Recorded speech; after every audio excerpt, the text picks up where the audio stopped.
Okay, so let's go back to the complexity problem.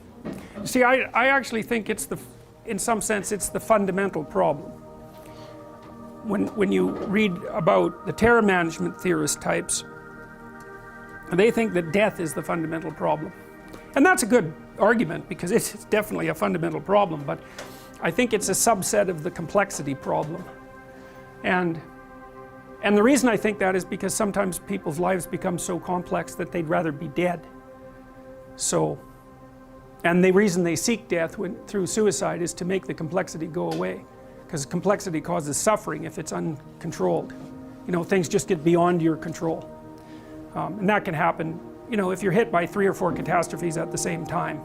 You know, maybe you have, oh, the political system collapses, there's hyperinflation, you lose your job, and you have someone that you love or 2 people die, and maybe you get cancer, something like that. Like that, those things happen to people, and they just think, well, there's no getting out of this, like it's just too much. And you know, one of the things that's very interesting about being a psychologist is that what you learn if you're going to be a psychologist is that people come to you with mental illnesses, and that's almost never true. People come to you because their lives are so damn complicated they cannot stay on top of them in any way that doesn't make it look like they're just going to get more complicated. And so then that causes symptoms, you know, it's like, there's this old idea, it's sort of a metaphor for genetic susceptibility. Take a balloon and blow it up until it's beyond its tolerance, it's going to blow out at the weakest point.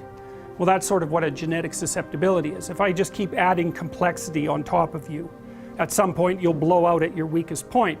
You know, maybe you'll get physiologically ill, maybe you'll start drinking, maybe you'll develop an anxiety disorder, maybe you'll get OCD, maybe you'll get depressed, whatever. There'll be something about you that's the weakest point, and if I just push, that's where you'll blow out. So that's a mental illness, but those things almost never just happen. Sometimes, but not very often. Usually people have just been hammered like 2 or 3 different ways, and then they collapse in the direction of their biological weakness, and then maybe you put them back together, but it's almost always a complexity related phenomena rather than a mental illness related phenomena.